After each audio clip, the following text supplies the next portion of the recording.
A very warm welcome to Bhutan This Week, our weekly news magazine program with me, Ishi Galson.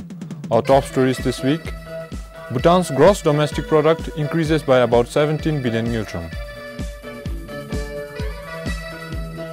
Parking fee collection at the Paro International Airport suspended. And exercising while pregnant is always a good idea. As compared to 2015, Bhutan's gross domestic product rose by about 17 billion ngultrum last year. This is as per the press release the National Statistics Bureau issued recently. From 6.5% in 2015, last year the gross domestic product or GDP growth rate rose to about 8%. This translates to about 149 billion ngultrum. Among the major economic sectors, service sector made the highest contribution to the figure with about 10.5%. But comparatively, growth in industry, agriculture, livestock and forestry slowed down in 2016. As per the press release, the primary income received from abroad recorded an increase of a little over 59%. With increase in country's GDP, the per capita GDP with the country's projected population of close to 769,000 today stands at $2,879. This is an increase by 6.3% as compared to that of 2015. Bhutan has been seeing a steady rise in the GDP growth rate after its economic slowdown in 2013. Gross domestic product is a comparison tool to analyze an economy's purchasing power and growth over time. Pasa, BBS News. For an individual, smoking inside a car might be considered smoking within a personal space.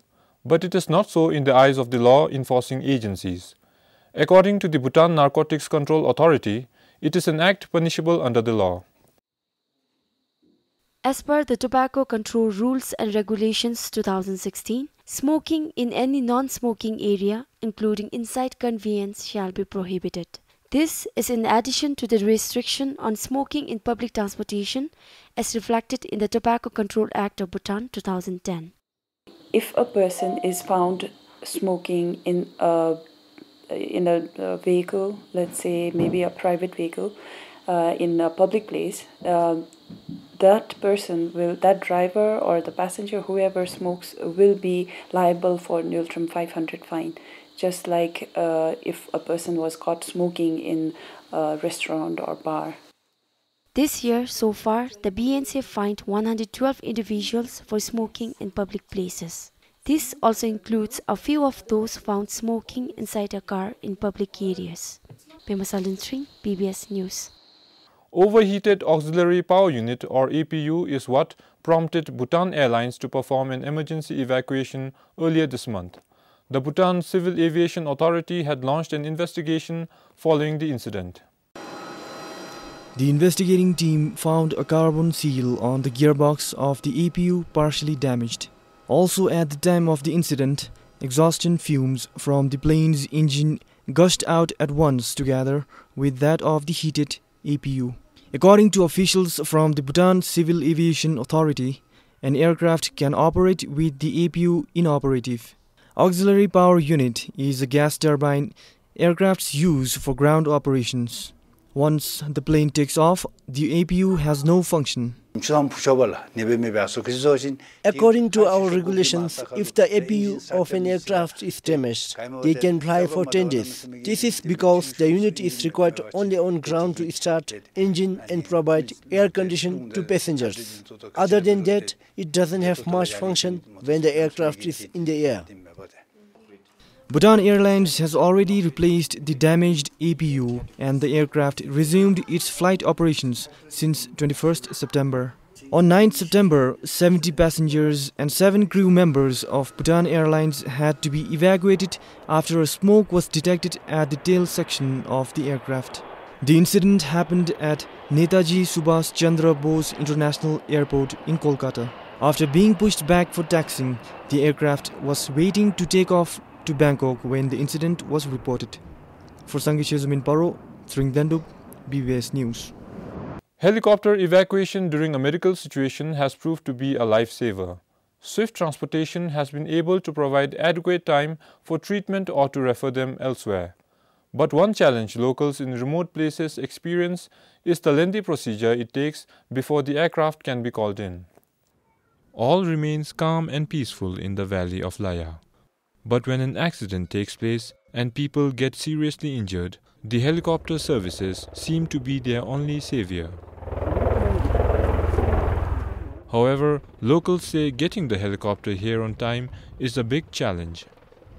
This, they stated, is because patients, no matter how serious they are, have to be checked by the health officials once before the helicopter is called in for help. Laya has one basic health unit, but locals say it takes hours on foot for the health officials to reach most of the places.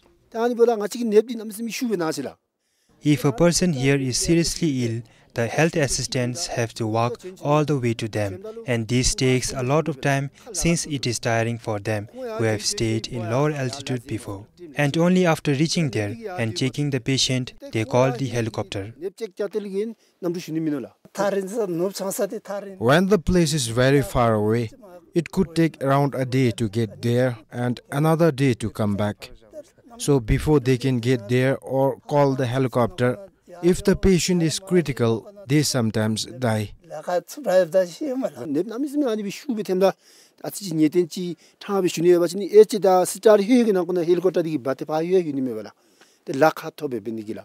Meanwhile, the Health Ministry shared that a new clause has been included in the helicopter usage guidelines to address such issues. Health Secretary Dr. Ugendofu said, for critical conditions in remote places, people can directly call the health hotline 112. They will then discuss it with the ministry and dispatch the chopper if necessary. The new clause was added in July after the matter was discussed in the parliament. Yishigalson, BBS News. Charging of parking fees at the Paro International Airport has been waived off temporarily.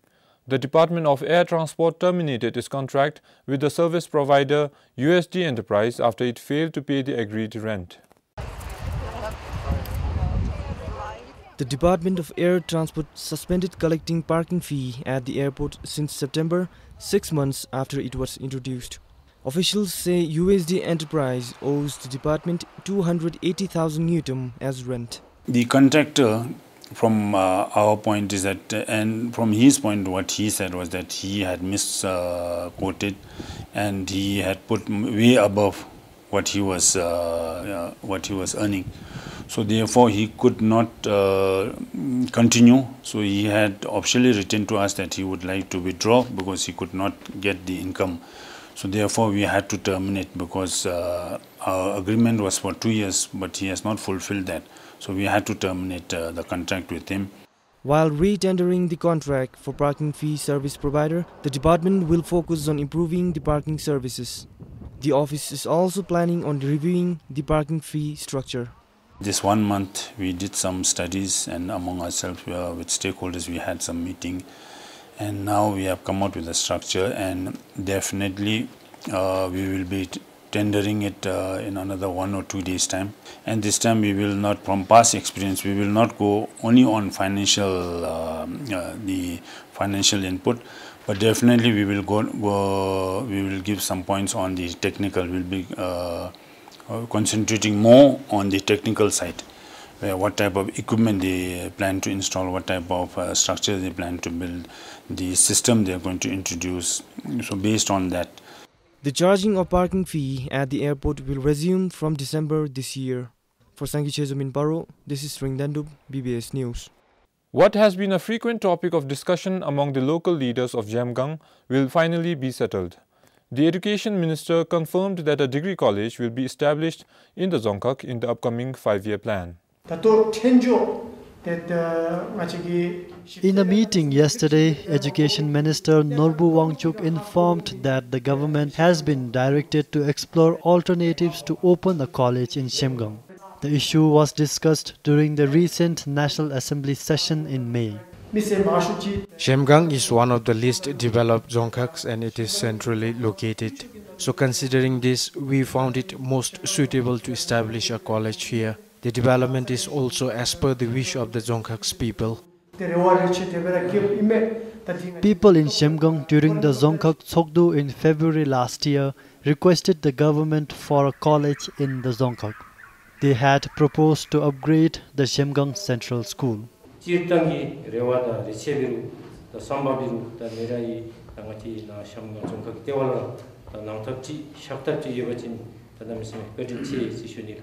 During the National Assembly earlier, the Education Minister reasoned that while a college is necessary, upgrading the central school to a college would compromise the benefits the community has from the central school. Minister Norbu Wangchuk was in Shemgang on a week-long tour to the schools of Shemgang. For Pema Samrup in Shemgang, Sharab Dorji, BBS News. Of late, paddy cultivation is not as extensive as it used to be in Yangpeltang in Samtsi. The main reason, lack of irrigation facilities. These fields, once filled with paddy, are now a grazing ground for cattle. It has remained fallow for over 5 years. पानी को problem छ अनि तपाईको labour को problem छ अब सबै बाँझो हुँदाखेरि तपाईको इरिगेसन को पानीहरु त एप्लाई गरेको छ अब उता गेउकमा आउने कुरा त छ अब कहिले आउँछ Norbugang Geog administration said the villagers will soon have access to an irrigation channel. The World Bank has agreed to finance the project. Rural-urban migration is another factor contributing to the issue. People started losing interest in paddy cultivation after the younger population in the village started leaving for better opportunities. Gradually, even the elderly people began migrating to live with their children outside the village. सबैको लेबरहरु पनि पाउँदैन अब खेतहरु सबै बाँझो भयो भने खानु पनि problem हुन्छ सबै इन्डियाबाट किनेर खानु पर्छ अब सब यो अब के चामल पनि के नराम्रो बिमार हुन्छ भन्छ सबै बस्तीको चामल खानु पाए भने त सबैलाई राम्रो हुन्छ कम से कम 6 months 8 months खानु पाए भने पनि हुन्छ गाउँको चामल अब त्यो पनि पुग्दैन हामीलाई त पानी नभएर हैन अब पानी नभएर त्यो पनि पुग्दैन अब पानी आयो भने त रोप्छौं आकाशको पानी आयो भने रोप्छ. Meanwhile, despite the shortage of irrigation water and labor, a few farmers of Yangpeltang cultivate paddy in a small scale. They depend on rainwater for farming, but often the yield is not as expected. Podam Chazam in Samtse, this is Sonam Chodin, BBS News. 59 households of Dichenling Geog in Pemagatsel are still waiting for their land ownership certificate after they received land substitution. Their land was acquired for the construction of the 75-kilometer Nganglang-Gelpojing highway in 2007. They said they cannot use the substituted land since they have not received the certificate. Motorists are already using some stretch of the highway, which is nearing completion. But locals who gave their land for the road are yet to receive land ownership certificate for the land substitution. Those who offered less than 10 decimals received compensation, but others are still waiting for the certificate. It has been around 8 years now since they took over our land.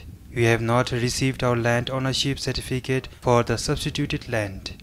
We are worried thinking that we may not get it at all. We would be thankful if we receive the certificate soon since it affects farmers like us. We cannot do anything with the land until and unless we get the documents in our hand. The issue was raised in the Dzongkhag Tsokdo recently.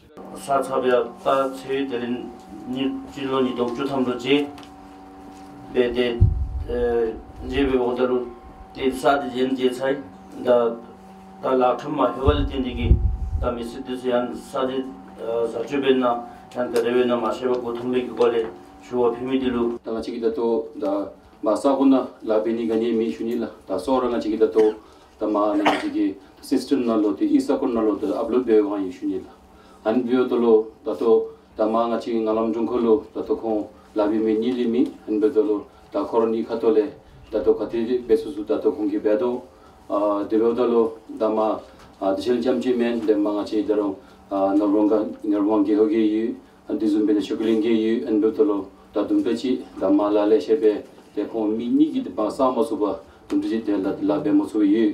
It looks like the land ownership certificates will be provided soon. More than 20 acres of land was acquired for the highway construction. For Teletorji in Pemagasal, Samtin Dolkar, PBS News.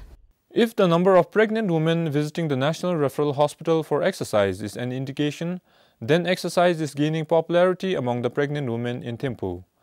Exercising during pregnancy is important as it offers many physical and emotional benefits, thereby decreasing the risk of pregnancy-related complications. Pregnancy is the most powerful creation as it gives women the strength to grow a life inside her. And as each day is inching closer for these expecting mothers towards the big day, they have been regularly coming to the maternity exercise unit to improve their ability to cope with labor. When we do this kind of exercise, it helps in relaxing our body. There will be a proper blood circulation that helps even for a mother, even for our fetus also. It helps in that. Though this is my third time, but every time I have a pain, anything, I just continue whatever I learn from here. I do it at my home, and it helps me a lot. The physiotherapy technician of the National Referral Hospital said the dwindling number of visitors has changed over the years and more women are taking up exercise. She added that pregnant women should start exercising only after the 6 months of a pregnancy, and exercises should be done only under the supervision of experts.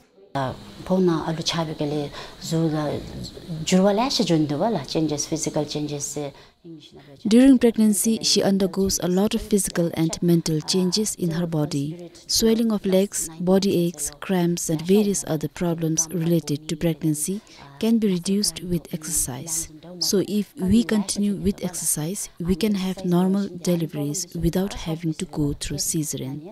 We teach a lot of things which will be helpful, not only for delivery, but also after.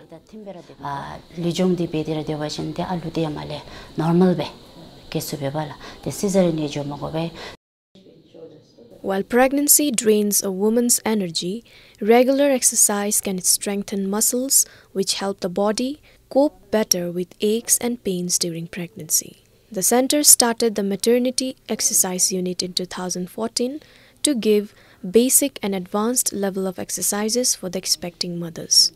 Sunampem for BBS News.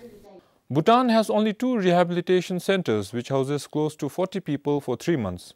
It is therefore a concern with high number of alcohol and drug dependents in the country. But soon there might be private rehabilitation centers. Individuals have been submitting proposals to Bhutan Narcotics Control Authority or BNCA to start rehabilitation centers. The Institute of Wellbeing, a rehab center, is located in Taluna in Thimphu. Alcohol and drug dependents who are undergoing counseling in this place did not want to be filmed, but said many want to come to the rehabilitation center like this one. But the 2 rehabilitation centers in Taluna in Thimphu and Samzang in Paro are not able to cater to all these dependents. Some end up going to India.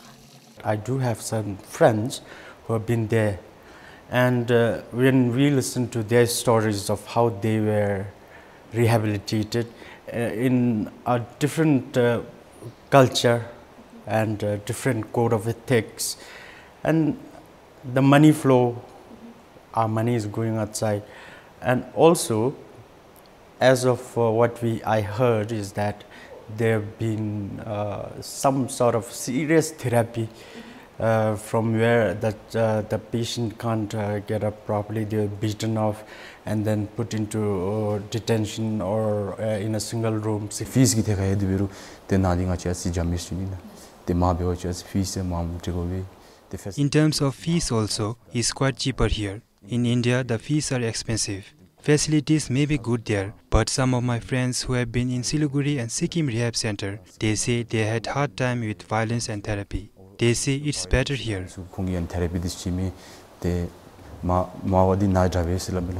Individuals are willing to open private rehab centers, but Bhutan Narcotics Control Authority is rejecting proposals since they are not fulfilling the requirements. There has to be some procedures set, and we will be, as per the law, will have to allow private rehab centers as well. But then the standard has to be set, because we cannot afford to have private centers take advantage of people into addiction, because addiction is recognized as a disease. So I think to treat a disease, somebody must really have the capacity and the will to really help people. So it cannot be a profit venture actually. PNCA is also opening a new rehab center in Serbitang. With the new facility in Saluna, Samsung as it is, and then the new BNCA, potentially I think they can go up to over 300 people in 1 year, provided they are staying there only for 3 months. But I think that number is still very less as compared to the number of cases we actually have in our community, in our society. Also as compared to how many patients who actually go through detox. So a lot of people will be going through detox, but even half of them may not land up in the rehab. National Referral Hospital detoxifies more than 300 drugs and alcohol dependents every year. Detoxification is a process of removing toxic substances from body in order to overcome alcoholism or drug addiction. But the rehab center in Saluna is planning to increase its intake in the future, which might address the shortage to a certain extent. Samton Dolkar, BBS News. Fashion industry is at an emerging state in Bhutan, with many fashion enthusiasts making bold fashion statements in our very own Bhutanese textiles. Bhutanese fashion in general has come a long way. It is beautiful to see how women elegantly carry the intricately designed kiras, and this festive season is a reflection of the return of the 80s and 90s traditional designs. Patterns so intricate, full of colors and full of life. Bhutanese textiles are one of its kind in the entire universe. Seta Metochem, Mata Metochem and Oshom are few of the kiras that have come alive in their traditional designs and upon which lay the eyes of many young fashion enthusiasts. And what is more intriguing is the way young and old alike carry them with all their grace. While the textiles are refinement of the traditional designs for many, for a handful it is what has been pulled out of their granny's drawers after decades. And why would they do that? Why are the young so delighted by something that is a decade or more old? This kira from the 80s belongs to my mother. I don't get to wear it except for occasions like Sechu. Contemporary designs are everywhere. I prefer the old better.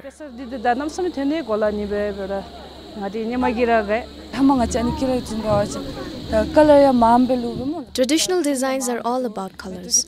Even the floral patterns are unique, whereas today's contemporary designs are all same. It is beautiful, but nothing can beat the beauty and uniqueness of the traditional designs. It's 1980s now. I am wearing my mother's kira from the late 80s. It's unique and I like it.